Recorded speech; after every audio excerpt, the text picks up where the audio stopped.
BBA, BCA, BCom computer కోర్సులో 100% placement లభించే ఏకైక డిగ్రీ కాలేజ్ కూకట్పల్లిలోని i3 డిగ్రీ కాలేజ్ 8367215215.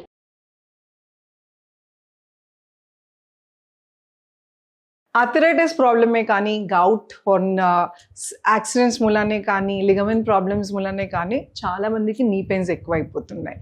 సో ఈరోజు మనం ఈ ఎపిసోడ్లో కింద కూర్చోలేని వాళ్ళు, పెద్ద వయసు వాళ్ళు చైర్ సహాయంతో, ఇంకేదన్నా వాల్ సహాయంతో నీ పెయిన్స్ ఎలా తగ్గించుకోవాలో చూద్దాం.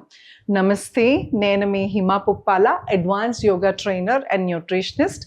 Welcome to Simon TV. So ఈరోజు మనం ఈ ఎపిసోడ్లో నీ పెయిన్స్ కోసం సింపుల్ ఎక్సర్సైజెస్ మీ ఇంట్లో ఉన్న కుర్చీ సహాయంతో ఎలా చేయాలో చూద్దాం. అండ్ గుర్తుపెట్టుకోండి, ఎక్సర్సైజెస్ కన్నా ముందు మనం తినే ఆహారంలో మార్పులు అనేది చాలా ఇంపార్టెంట్.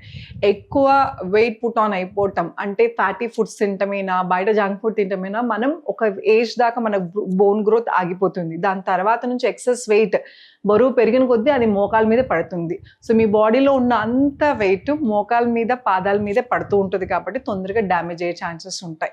సో అందుకోసమే వెయిట్ మేనేజ్మెంట్ నీస్ ప్రాబ్లంలో చాలా మేజర్ రోల్ ప్లే చేస్తుంది.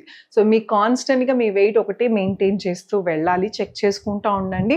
1-2 కేజీలు పెరుగుతున్నాం అనేసరికి ఇమీడియట్గా మనకి డైట్ కంట్రోల్ అట్లా ఎక్సర్సైజెస్ మూలాన కూడా కంట్రోల్ చేసుకోవటం మూలాన నీ పెయిన్ సివియర్ అవ్వదు. అలాగే రెగ్యులర్గా యాక్టివ్ లైఫ్ లీడ్ చేసే వాళ్ళకి, అంటే చక్కగా ఎక్సర్సైజెస్ చేస్తూ ఉండే వాళ్ళకి కూడా నీ పెయిన్స్ తొందరగా రాదు, ఉన్నా కదా అది కంట్రోల్లో అవుతుంది. ఇప్పుడు మనం చెప్పే ఎక్సర్సైజ్ నీ పెయిన్స్ వచ్చిన వాళ్ళకి రాకుండా ఉండటానికి కాళ్ళు, అంటే సిట్టింగ్ జాబ్స్ ఎక్కువ చేసేవాళ్ళు, కుర్చీలో కూర్చొని చేసేవాళ్ళు, అలానే వంట దగ్గర ఆడవాళ్ళు స్టవ్ గట్ట దగ్గర నుంచి మోకాళ్ళ నొప్పులు తొందరగా డ్యామేజ్ అవుతాయి. అలాంటి వాళ్ళందరికీ ఈ ఎక్సర్సైజ్ చాలా బాగా పనిచేస్తుంది.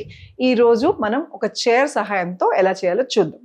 సో మనం ఒక చైర్ సహాయంతో, కుర్చీ ఏదైనా పర్లేదు ఈ లెవెల్లో ఉండాలి. స్పైన్ ఏదైతే ఉందో వెనపూస నిటారుగా ఉంచుకొని దీన్ని ఇలా గట్టిగా పట్టుకుని గ్రిప్ తీసుకుని స్లోగా పైకి లిఫ్ట్, డౌన్, అప్, డౌన్, అలాగే పైకి లిఫ్ట్ చేసి హోల్డ్. కొన్ని సెకండ్స్ దాకా అలా హోల్డ్ చేయండి.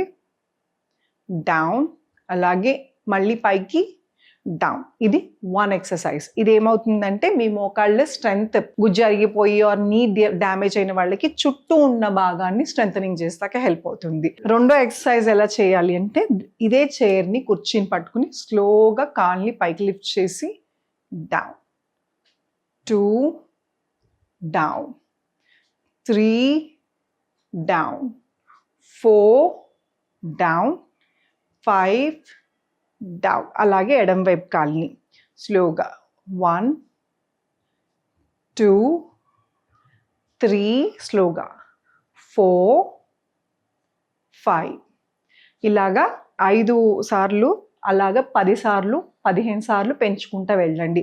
ఒకటేసారి ఎక్కువ చేయకద్దు. 10 సార్లు చేసి గ్యాప్ ఇచ్చి మళ్ళీ ఇంకో సెట్ 10 సార్లు, ఆర్ పొద్దున సాయంత్రం అలా డివైడ్ చేసుకుని చేయటం వలన కూడా చాలా మంచి రిలీఫ్ వస్తుంది. సో ఈ 2 ఎక్సర్సైజెస్ ఏంటి అంటే, బాగా సివియర్ నీ పెయిన్ స్టార్ట్ అయిపోయినాయి, లేకపోతే విసిగిపోతున్నాయి మోకాల దగ్గర అన్నప్పుడు ఈ స్ట్రెంథనింగ్ ఎక్సర్సైజ్ చాలా బాగా పనిచేస్తాయి.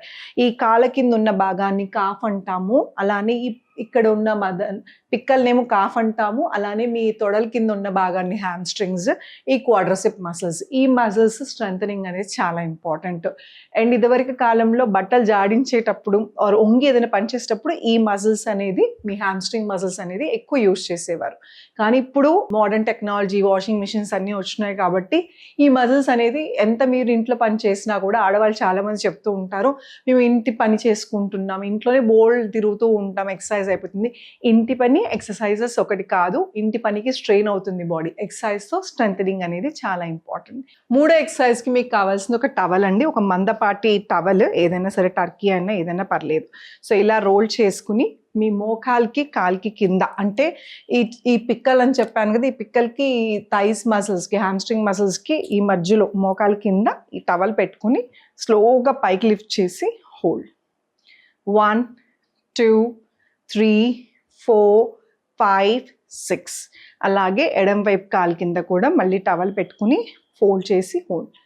1 2 3 4 5 6 7 8 9 10. సో ఈ కాలుతో 6 చెప్పాను, ఇది 10 చెప్పాను, మీ ఇష్టం ఎన్నైనా చేసుకోవచ్చు. 10 సెకండ్స్ హోల్డ్ చేసేవాళ్ళు 10 సెకండ్స్, 6, బట్ 2 ఈక్వల్గా చేయండి. సో ఇలా చేసిన తర్వాత మీకు స్ట్రెంగ్త్ డిఫరెన్స్ అయితే ఖచ్చితంగా తెలుస్తుంది. నొప్పి అనేది స్లోగా తగ్గుతుంది.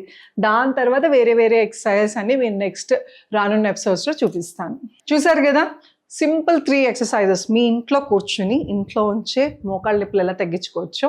ఏదైనా యాక్టివ్ లైఫ్ స్టైల్ అనేది చాలా ఇంపార్టెంట్ అండి. మీరు కదలకుండా అలా కూర్చుంటే ఎక్కడికెక్కడ మసిల్స్ జాయింట్స్ బీసుకుపోతాయి. సో అందుకోసమే మూమెంట్ అనేది చాలా ఇంపార్టెంట్. మీరు టీవీ చూస్తూ కూడా ఈ ఎక్సర్సైజెస్ చేసుకోవచ్చు. పని కట్టుకొని 1 గంట చేయాలని రూల్ ఏమీ లేదు. సో పెద్ద వయసు వాళ్ళు బెడ్ మీద ఆర్ అలాగా కింద కూర్చోకుండా కూడా చేసుకోవచ్చు. సో ఈ 3 ఎక్సర్సైజెస్తో మీ నీ పెయిన్స్ తగ్గించుకోవాలని కోరుకుంటున్నాను. అలాగే చాలామంది యోగా అనగానే ఒక అపోహ, ఫ్లెక్సిబుల్ బాడీ ఉండాలి, చక్కగా యంగ్గా ఉండాలనుకుంటారు. అలాంటిది ఏమీ లేదు. హిమాస్ యోగా ముఖ్య ఉద్దేశం ఏంటి అంటే ఏ వయసు వాళ్ళైనా ఎక్కడున్నా కూడా ఎన్ని ప్రాబ్లమ్స్లో ఉన్నా వాళ్ళకి తగ్గట్టుగా యోగా అనేది చేసుకోవచ్చు. అలాగే నొప్పులు కూడా తగ్గించుకోవాలి అనేది మా కోరిక. సో ఎవరికైనా ఆన్లైన్ కానీ ఆఫ్లైన్ కానీ క్లాసెస్ నేర్చుకుందాము యోగా అనుకుంటే కింద స్క్రోల్ అవుతున్న నెంబర్కి కాల్ చేయొచ్చు. Thank you so much.